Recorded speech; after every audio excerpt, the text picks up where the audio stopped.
Video content is being produced at a dizzying pace.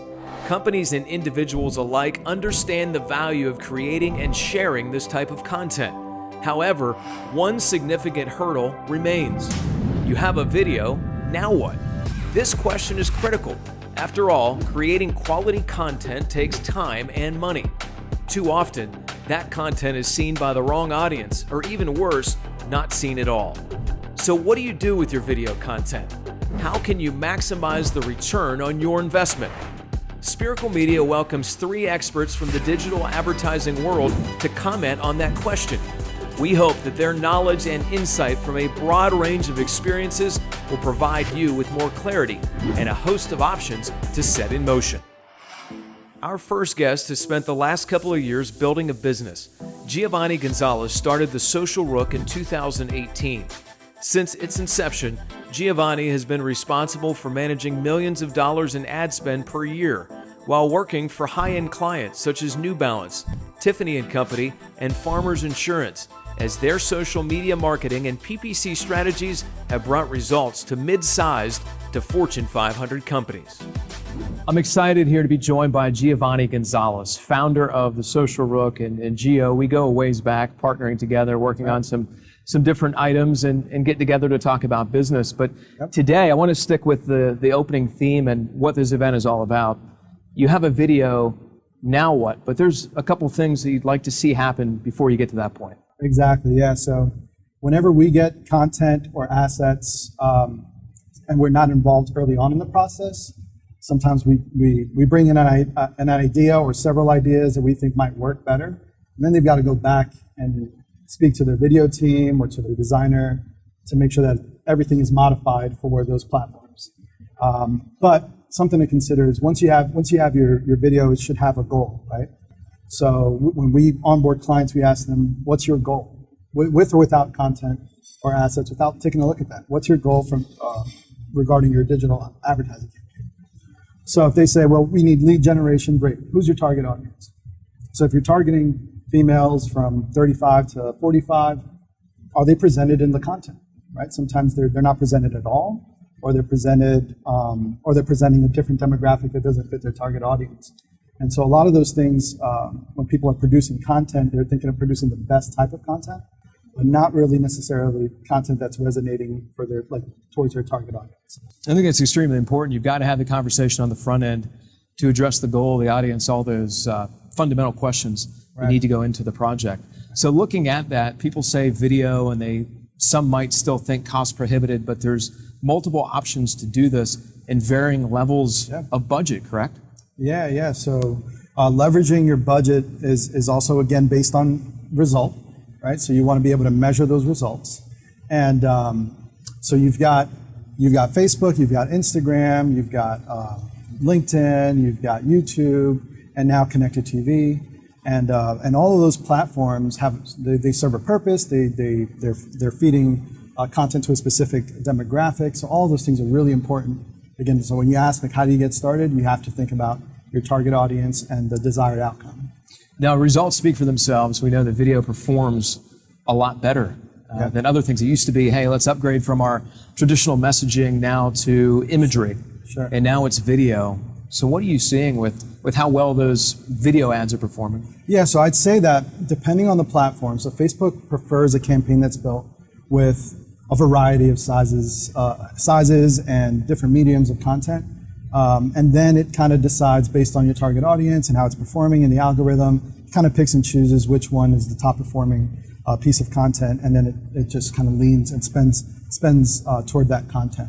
But I will say that the great thing about video in regards to digital advertising is going to be the cost per impression. Your reach is going to be significantly higher, and partially because people are thumbing through the content, and as soon as that video plays, after 15 seconds, depending on the platform, then it's considered an impression or some sort of action that they've taken right before a click. But that's significantly cheaper. The other thing to consider is that the cost per view, like a full view, not just an impression, but a view, is a lot cheaper. And you're basically on YouTube. That platform is a fantastic platform for ads. People do not take advantage of it enough. It's the second largest search engine, and ads are just not being placed there enough. And I feel like that's a miss. It's an underutilized platform. So Gio, you mentioned YouTube, and you think of all the social media platforms that we're familiar with, or most people are, the Instagram, Facebook world, and Twitter. What are some other areas that maybe we're not thinking about right now, where we have a video and we've got this piece of content that we should be leveraging?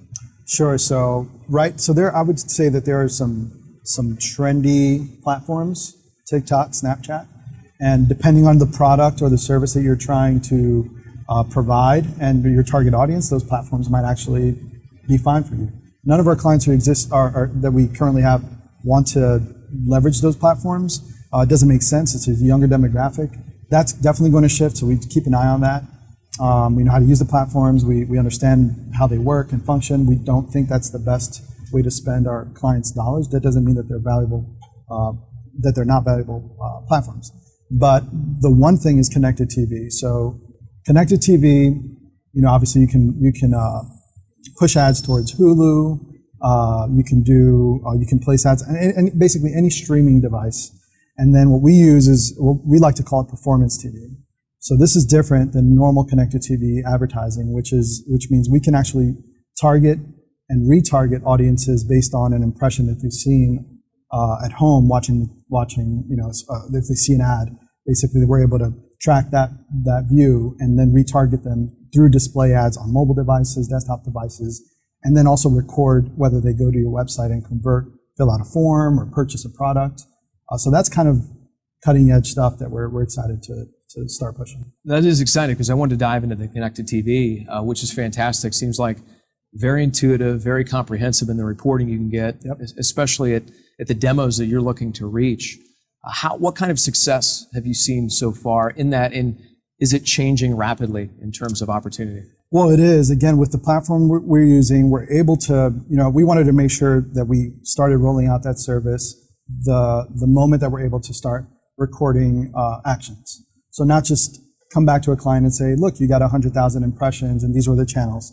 We're able to utilize this, our platform, to basically target an audience, which channels we want the ads to show on, and then optimize, just like we do any other platform, and say, okay, well, it looks like HGTV is not working.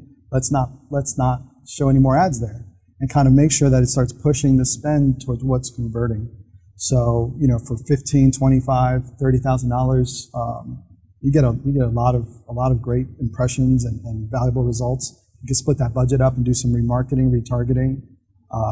So it's great. You can remarket directly with a different ad on the TV, or you can remarket with static images, just like Google Ads, display ads would do. Well, that's pretty neat in terms of flexibility and all the things you can do there and decide. It's almost like I thought of when people were talking about cutting cable, and I just wanted an a la carte option. I don't want these 97 channels. I just want these 15. Yeah. You can select and play, which is really good.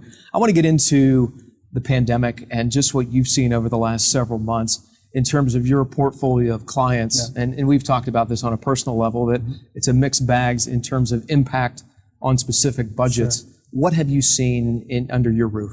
Well, yeah, March was definitely, everybody was just like held back their spend a bit, told us to hold off on certain campaigns because they didn't know what was going to happen. Some of that was just based on their sales team. They had a call center, and they had to get their call center set up in their homes before we had to turn the campaign back on, because it's no longer safe to keep people, or for them to go into work in their spaces. So we saw some of that. Some people were using China as a manufacturer, were impacted, and so we definitely saw some impact regarding their spend and put things on pause. Our focus was really like, how do we keep our clients alive during the pandemic, right? Making sure that we're servicing our existing clients and making sure that we are helping them figure out a strategy, that's going to be not necessarily COVID-proof, because it constantly changes, but something that really addresses what's happening, right now. So we immediately were just saying, look, you can't sell your product without addressing what's happening in the world. You can't sell your service without addressing. How are you going to take your product or service in your business and have it be a part of the conversation? And that kind of turned things on its head, and I had some clients who, without making a change in their copy or in their messaging, they would have gone out of business. If we were just running the same campaign we'd been running before, they had to make a shift and kind of just, humanize their brand. And we saw that with brands of all sizes, from small, middle, large. Video became a tremendous asset for them to share messaging, to recognize what was happening around them and not just focus on, hey, we want to sell you this product or this service. So as we move on, something big to you is laying the foundation in terms of future business. Yeah. We know that video is a big part of that. It goes into the overall strategy. What are some of those other foundational elements that you use to set the path in front of you to produce future business and relationships? Yeah, so I think, relationships is the most important thing. So I know for sure because of COVID, and most of our best partnerships come from referrals, just really focusing on our existing clients, right? And I mean, that's what Amazon did, right? I mean, they focused on their customers, and they're so customer centric, and that was kind of inspiring to me. So I definitely want to constantly make sure that our clients are good, they feel good, they understand what's happening, good or bad. If our reporting's not great that week, why is it not great? What are we going to do to improve the campaign going forward? So that's just super important, kind of just at the core of the business. And then looking forward it's all about innovation and making sure that we're not missing out on opportunities like connected TV. Something I wanted to do almost instantly when like Hulu went live with live TV. But with our company starting off as like a Facebook ads agency and then slowly rolling out different services and products over the last couple of years, I want to make sure anything we roll out is all results driven. So it's not impression based. It's not empty clicks. It's all about this is how much money went into this campaign, and this was the result, and this is how much the return on investment was. Well, these impacts, we know, like you just said right there, impact the bottom line, and it's your salespeople, your sales team that you're funneling all this information and action to.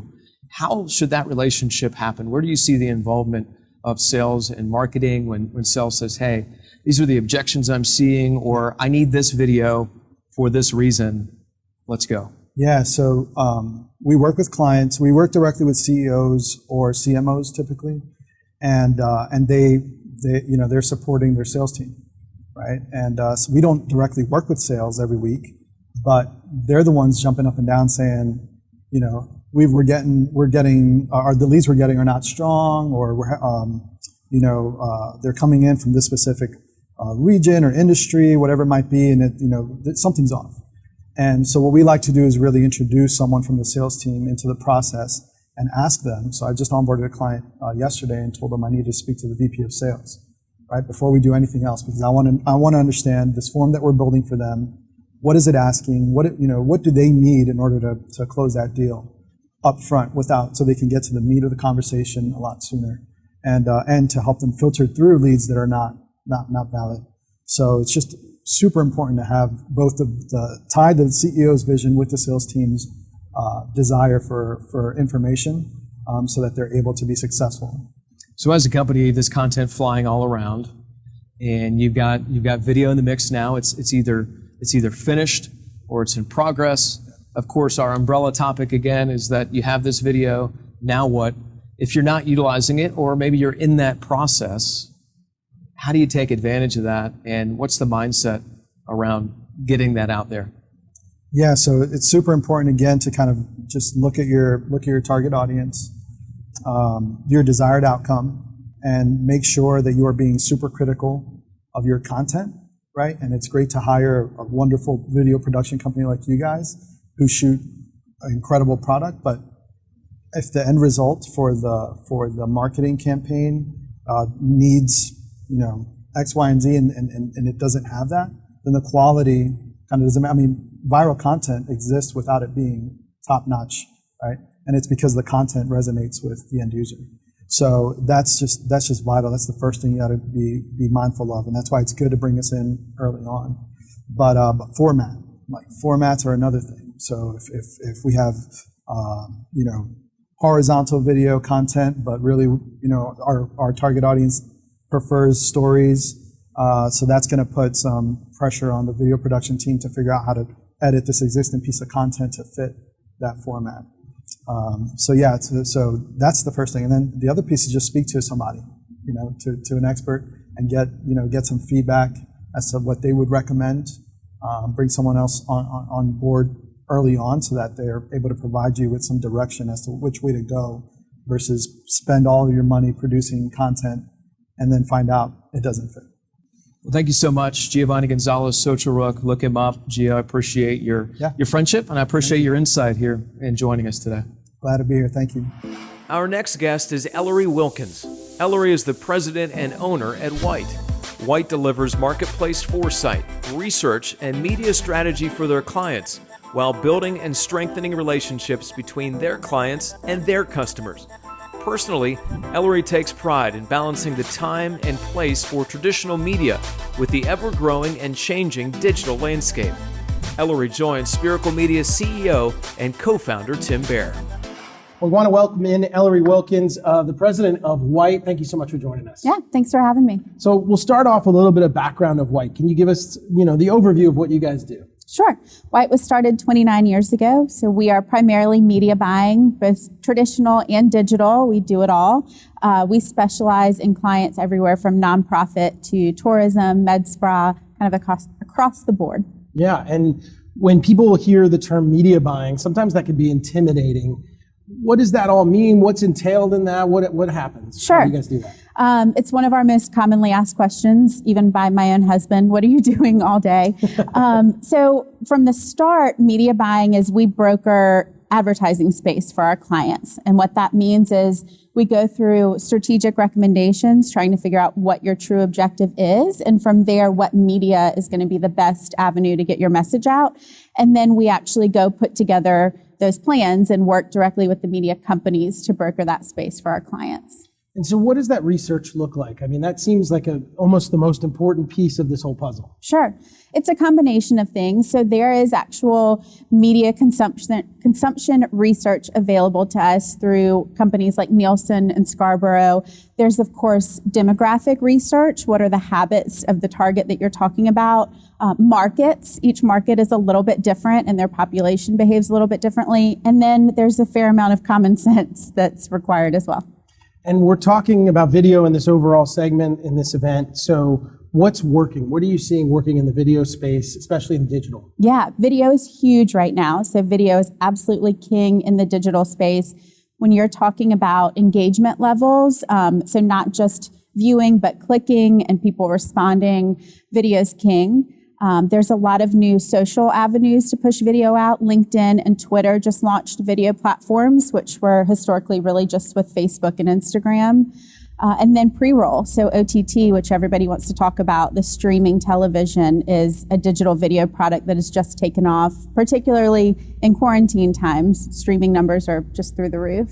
Yeah, and so for those people that don't know OTT, take them through that a little bit specifically. Yeah, OTT stands for over the top, and it is meant to truly be over the top of traditional TV viewing. So if you're watching TV, or if you're watching video on TV, on an iPad, on your phone through a streaming service like Roku, Apple TV, any of those, that is OTT viewing. And what's the success rates that you guys are seeing with that kind of buy? The success rates are high in terms of viewing through commercials. We've all kind of been trained, particularly in the streaming space, that the commercial breaks are short. So if you just watch these two commercials, you'll get back to your content. And so people are watching them rather than flipping away. And then just in terms of greater reach, people are viewing TV and video at an all-time high, but it is fragmented. They're doing it on multiple platforms in multiple ways. So you've got to have that OTT included to really reach everyone that you need to. And so the OTT is really the solve for the DVR. The DVR where everybody records and then fast forwards through commercials. Yeah. You're forced to sit there and have to sit through those too. Exactly. Yep. Yeah. Okay. And you also reach the cord cutters, which is a big hot topic, the people that no longer subscribe to cable and have access to traditional television. They're only using streaming. Gotcha.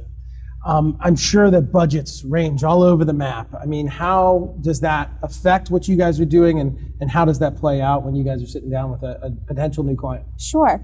That's kind of the beauty of media buying and working with a really strategic media firm, is that you can accomplish your goals with $5,000 or with $500,000. So we work with our clients truly for what is your capacity to spend in marketing, and then what's the best route. rather than coming in at a high number. And particularly in the digital space, you can get very creative with a small budget and accomplishing what you need to. And so when you start a new campaign, what is that first, or those couple first key steps that you go through? You sort of mentioned them earlier, but take us through those a little bit. It is a true deep dive into your business, your industry, your sales goals. What do you want to see happen in the next 3 months, 6 months, et cetera? Who do you see walking in the door or utilizing or purchasing your services? And where can we tap into that kind of low-hanging fruit and then develop an audience? So it's just that strategic deep dive into what you are and what you do and what you're trying to accomplish. And then we make recommendations for which tactics are going to do that for you. Before we got talking, we were talking off camera about the sort of roller coaster that the last few months have been, obviously on the back end of COVID, hopefully, as we all hope that we're getting there. What has that been like for the media buying space? I've heard early on that media costs went down because there weren't enough people sort of jumping into the market in the first couple months. Yeah, they did. There were some really interesting trends happening, some just kind of moments that we could have anticipated. When you think about billboards, for instance, nobody was driving around for a couple months, so impressions were down on billboards. People were still listening to traditional radio, but maybe at different times because they're no longer commuting, but they are still running errands. In the digital space, what we are seeing is time spent on devices, whether that's smartphones, tablets, that streaming TV, that time spent is just through the roof. Basically, we've all been staring at screens for the last 6 months. So that's helped. Yes, yeah, it's great for us. Numbers are up. This is an interesting one. You just said billboards and numbers of impressions. How do you measure impressions on a billboard? So the billboard companies actually track that traffic, how many cars are driving by per day, average passenger per car, commuting routes. So if you're looking for maybe a higher household income, we can actually tell the commuting routes of maybe the banking employees downtown and where they're coming from and what roads they drive every day. Wow. It's a pretty cool science. Yeah. That's amazing. I never really even thought of that. Yeah. As we come out of COVID, like we're talking about, and business is starting to rev back up, what are some key things that marketing managers and directors should be thinking about as they get ready to try and re-engage an audience? Sure. I think most importantly is everyone has to have a really firm grasp of what you can afford in a marketing space, right? Needing to maintain operating costs is huge for all of our clients. So what can you truly invest, and start there instead of what do we need to do? What should we be doing? And take that number to your team and say, this is what we have to work with. What can we accomplish? And in terms of, what they should be thinking about for clients that can spend right now, this is enormous opportunity to gain a lot of brand equity for, maybe your advertisers and your competition who aren't out there at the moment. I mean, we always hear the story of Amazon and the fact that, when we went through 07, 08, 09, they stayed in there and they came out with this huge share of the market. Are we seeing that happening again as we go through this short period, or is it too early to tell? It's a little too early to tell, and there are some indicators that may not be quite the same because it is a shorter period. More companies have hopefully been able to recover a little bit faster. I think when we're going to see the true impact is going to be Q1 of next year. So, the election and economic impacts of that affect a lot of small businesses, a lot of large businesses. So it really will be a full year of pandemic, election, economic roller coaster, and what does that look like in the beginning of next year? Yeah, the election year always makes everything sort of topsy-turvy. Yes. Everybody's trying to make decisions in that point, and so a lot of people kick the can until after November 3rd that they can then make real decisions. Are you seeing that with people as well right now? We are seeing that. We're seeing a lot of that. We see it every major election year. There are those, the marketing teams that do want to stay out there and do it consistently, and that's another beauty of digital, and particularly the digital video space, is that those opportunities are there. The political dollars typically are not first to market. They're not early adapters. So the OTT space, the digital video space in general, is largely untapped for your advertisers that want to stay consistent and kind of avoid the political fray. So you talked a little bit about the billboards and how you guys look at the science of that. With the OTT space, as it being so new and so many people not really knowing exactly how to play in that space, what goes into a decision point there, and how are you mapping that out? Yeah, OTT is really interesting in that it's purchased as a digital product. So with traditional television, you can know a lot about the audience of certain programs, but there's a lot you don't know about the audience, a lot we have to infer. In the digital space, you can purchase OTT based on much more granular targeting. So household income, education level, race, ethnicity, even job titles and things like that. So a lot of people don't realize that OTT is not necessarily cheaper than traditional television, but you can potentially spend less money to get a much more targeted campaign. Gotcha. And that's always the trick in this game, right? You want to have the people you need seeing your ad or your space. Exactly. So how do people get in touch with you guys and reach out if they have any interest in going in this route? Sure. So we have a website, which is a great place to start because there's some client testimonials and case studies, and that's whiteadv.com. That's number one. That's number one. Yeah. All right, Ellery. Thank you so much for your time. We really appreciate you joining us. Yeah, thank you. Our final guest is Matthew Fanelli. Matthew has excelled in the field of digital media management, producing double-digit revenue growth annually. He has spent the last 13 years with MNI Targeted Media and currently serves as a senior vice president in charge of a team of 25 and oversees multiple departments related to digital media. MNI's slogan is simply data-driven, results-oriented. Matthew catches up with Spiracle Media's Davis Conway. Hey everybody, I'm here with Matt Fanelli of MNI. Matt, thank you so much for being with us today. We really appreciate it. How's your day going? So far, so good. Thank you so much for having me today. I'm looking forward to the conversation. Matt, before we jump totally into it, give me a little background on yourself and how you got to where you are today. Yeah, absolutely. So really interesting, thinking back on my career thus far and where I am today, it wasn't like I was some great visionary who thought, okay, the way of the world is going to be digital and that's where everyone is going to go. When I graduated from college and right before I started my MBA, I got a job at an internet startup company way back in 1996 as kind of the internet was starting to boom. And the name of that company was tradeout.com. They were actually backed by eBay. Meg Whitman was actually on our board at the time. And that was really kind of my first foray into digital and the internet. And I think throughout my career, the one thing that's really kind of kept me so engaged and has continued to move me along is the constant that it's constantly changing, evolving, and turning into something different every day, every month, every year. So that's really how I got to where I was. I started at TradeOut. I did that for a couple of years. When the dot-com bust happened, I still have enough stock options to wallpaper every bathroom in my house. So those didn't really pan out the way that they were intended to pan out. But from there, I wound up going over to Gannett, and I was the online director for the East Coast for all of Gannett for almost about 7 years. And then I got recruited actually by Time Warner to come over and head up digital for MNI Targeted Media. And I've actually been here this past summer is 14 years that I've been in my role at MNI Targeted Media, really overseeing all digital sales and operations for the company. So it's been an interesting ride, and I don't even think we're halfway where we're going to be yet. That's great, man. That's a great story. Yeah, we all get to where we are on our own route. Right. Speaking of jumping to current times, man, it's been a tough year for a lot of companies. Has MNI had to adjust? And if so, how? Yeah, that's a great question. And I would say there's a couple of inflection points where we've really had to adjust. There are also a couple of places where, regardless of the situation, we're such a nimble organization.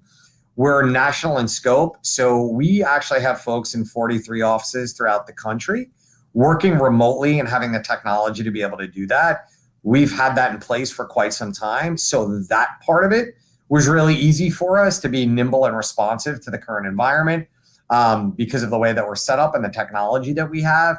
From a mere marketing and advertising perspective, I think where we've really had to change is to almost get back to our roots and our heritage in terms of maximizing the efficiency and the efficacy of every ad dollar that we're being entrusted with on behalf of our agency partners. And what I mean by that is one of the biggest pivotal shifts has been us doing much more in terms of attribution modeling for our companies tied to media programs.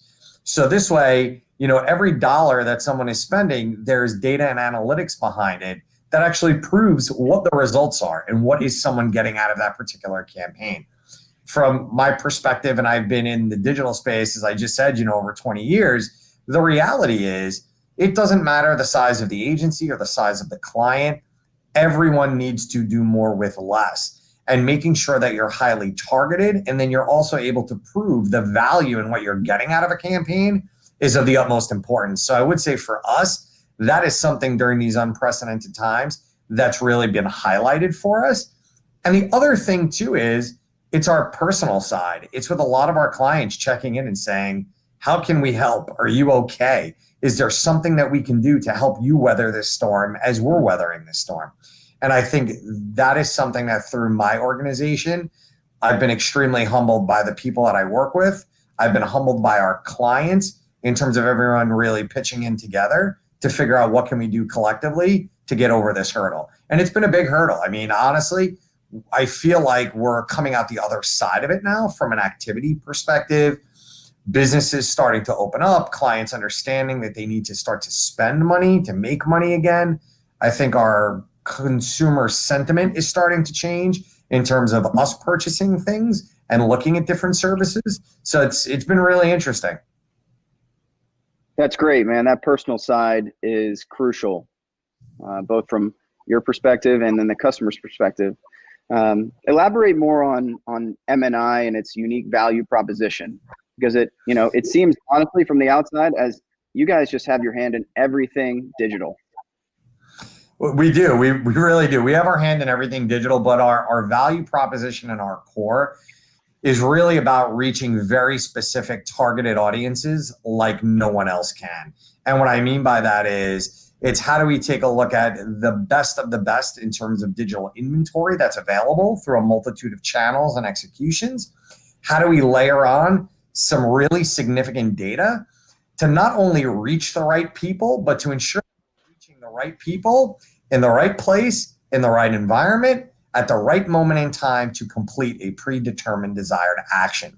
That's really our value proposition. It's reaching your audience like no one else can when they are in the right place at the right time to do whatever success looks like for your business. And I stress success. That's really where all of our campaigns start with clients and agencies, is understanding up front before we actually even put a plan together, what does success look like for you, right? Because again, if we don't know what success looks like, it's really hard to craft a front end of a plan and a strategy without understanding what is the ultimate goal. And I think that's a missed opportunity for a lot of folks, is not really understanding what success is going to look like. Absolutely. Yeah, that's a perfect segue to my next question. So, you have so many different distribution options at your fingertips. How do you choose which is the best fit for a given scenario or a given client? That's a great question. It really starts with us asking a lot of questions and saying, what is success going to look like for you guys? What are you comfortable with? What have you done in the past? Who do you think your best target audience is, right? Because part of that is then going to help to dictate and determine what is the distribution method and model that we should be looking at. We also have built out on our end a pretty significant proprietary tech stack that's comprised of a couple of different pieces to it. And one of the ones that I'm extremely proud of is our OmniPoint data warehouse. That data warehouse is steeped heavily in performance data on real life, real-time campaigns. So when an agency or a client comes and says, Matt, we need to reach females in Arkansas, and we are a CPG brand, but our metric for success is a coupon download, we actually look through as a foundation our OmniPoint data warehouse to look at what distribution methods and channels are going to make the most sense for that category, understanding their success metric, and also for that particular audience. That's something that, quite frankly, a lot of companies in the space do not do. And again, it all starts with, what does success look like for you? What is the ultimate goal for your business? We also understand that even within a business, there's multiple lines of business. No two things are alike. Campaigns, clients, they're like people, right? We're all snowflakes. No two are exactly alike. taking that holistic approach and building out a custom cadence of the distribution portion of it, as well as the data and analytics portion, and some level of an attribution model to really test and make sure that we're achieving those goals is really, really important. And that's part of our methodology. It's asking a lot of questions up front to make sure that whatever we're putting together is going to be successful, and then optimizing that all along the way. Quite frankly, from a lot of the committees that I sit on, I actually sit on the IAB in New York. I'm on a bunch of different committees that they have. I'm on a few different boards. That is a missed opportunity for a lot of folks. And it's really hard. Sometimes when we're working with our clients, we'll say, what does success look like for you? And the response that we'll get a lot of times is, we're not exactly sure. Can you guys help us determine what success should look like? And I think that's really interesting. So I always implore everyone, sit back, think about what does success look like? And also, who do you think your best customers are? And do you have any data on those people? That data is somewhat of the holy grail, right? It's their first party data. That first party data is super, super important, because as marketers, we're always kind of chasing new business, new clients, new business, new clients. And we tend to forget our existing customer base. And when we do that, right, we're all very fickle as consumers. We wind up losing them to someone else. Every piece of research actually indicates that you have to spend 8 times the amount of money to get back someone you lost versus retaining the person that you have, right, and getting new business. So it's a lot less expensive from a marketing expenditure standpoint to go and get someone new versus winning back someone that you lost. And I think we all need to wrap our heads around that. Absolutely. That's great information. So hitting that right audience, as you've kind of alluded to and mentioned, it's critical. How do you segment those audiences? And can you give an example of a very specific audience that you've gone after in the past for a given client? Absolutely. It's a great question. So the way that we get very specific in those audiences is a couple of different ways. One, we take a look at our own data warehouse, OmniPoint. Secondarily, we also have agreements in place with 150 plus data providers that are all steeped very heavily in targeting. And that's everything from IRI data to Nielsen data to Adara to Arrivalist to Crossix, you name it, and we have access to that data. We can get as granular when you start to marry up these data sources. And that's everything in addition from looking at leveraging people's credit scores, right, to target them accordingly. Looking at people's mobile device usage to target them accordingly. To where are they physically at a specific point in time, to targeting them through OTT and CTV. We recently worked on a campaign in the commercial realty category where a commercial realtor was interested in reaching office decision makers at pharmaceutical companies that had less than 50 employees, where their lease was in the next 90 to 120 days, just in the Northeast. That's how specific you can actually get when you start to look at all of these different data sources that are available to someone and starting to marry those points up. We actually have a product called Data Match, where we take a look at software development kit data on individuals' phones. We then look at their online data usage through third-party data segments. And then we look at a lot of the offline data providers, right, that we have access to. So census data, DMV registration data, property transaction data. So as an example, if you are an automotive client and you want to reach people that are your best customers to lease or purchase a BMW 4-door sedan, when we take a look at the individuals that are looking at foreign luxury cars through KBB, Auto Buy Tell, Cars.com on their device, they're then looking at things online where we have a Blue Kai segment that says auto intender, and then we marry that up to lease and warranty information on someone's existing vehicle. We may know that that vehicle is about to be sold. We may know that that vehicle is about to come off of lease, and then exposing that person to messaging for a special lease offer resonates a lot more. That's the whole portion of not just reaching the right person, but reaching them at the right moment in time and the right mindset to complete that predetermined desired action. Those are two good, quick examples off the top of my head where we've been able to marry up quite a bit of individualized data sources to make sure we were hitting the right people. I guess your team may have been looking at my data because I've been on Auto Trader and KBB a lot these days. in the market. Right. Just make sure you click on that ad, okay? Jumping to video, because Spiracle, we're a video content agency over here in Charlotte. Curious about your perspective on video and how your team, utilizes and distributes video for your partners. You mentioned OTT.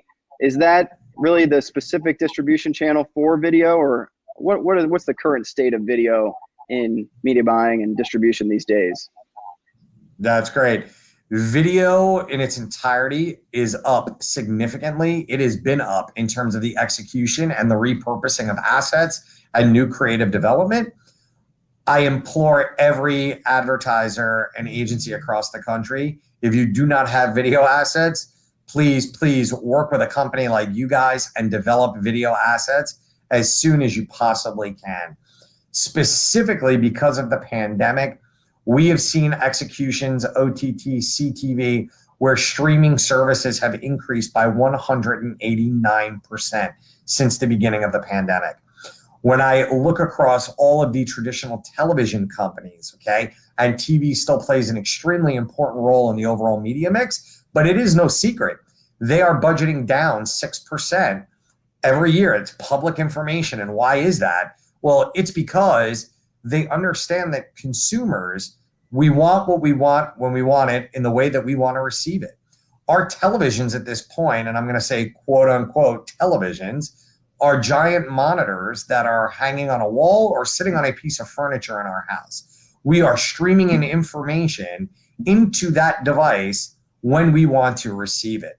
And what I will say is, one industry presentation that I did just recently was the multi-generational webinar on everything from pre-boomers to boomers. Everyone has been thrust into video content specifically because of what's been going on at a much faster pace. There is no going back from that. Video executions, whether it's your OTT CTV, which is clearly up and every advertiser knows they need to be there, whether it's your user-initiated videos, whether it's UGC videos or pre-roll, it is a way to break through the clutter and engage with your audience. It is definitely a way to engage. It goes back to what I said earlier.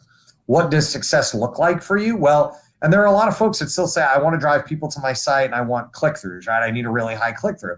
Well, a video execution may not be the best execution for that. If you want a high level of engagement, and we're going to start to look at things like a video completion rate, and you really want to have a deeper, more meaningful relationship with your customer base, video is a phenomenal distribution method to be able to do that. People are watching videos non-stop. I mean, I can tell you, forget about the cord cutters. There are segments of the population, the cord neverers, that are growing exponentially as kind of the Gen Zs and Gen Xs are getting older, right? They've never had a cord. I mean, we're actually expecting our fifth kid, as I had said earlier. Our oldest would never turn a television on if her life depended on it. She watches content through her phone or her laptop. Video advertising executions is what resonates with her. And someone a lot wiser than me once said, the days go by slow, but the years go by fast. And if we don't start to pivot and change from a marketing perspective to be where these up and coming audiences are and how they want to receive information, we're going to miss the boat. And I don't think anyone can afford to do that. Could not agree more. It is fascinating how, kids these days and the generations to come are going to consume their content. Can you speak about the future of the industry and just wrapping up, basically, what does M&I's approach look like going forward? Yep. I think there's a couple of things, and if I could boil them down to three things, these are the three that I think are most important. Attribution is going to continue to be a focus. It is going to get better. We have actually just developed 6 months, which is going to continue to grow for us, an attribution model specifically around OTT and CTV deployments and executions. How do I track back to know someone was exposed to the CTV ad and then showed up in my store and purchased my product? That's really the first thing, and that's going to be across every distribution method is going to be attribution. The second part is technology. How can we do more with less and be smarter, faster, and more efficient? building out a suite of technology that is going to be used by really smart media professionals is going to be table stakes. That is something that needs to be done.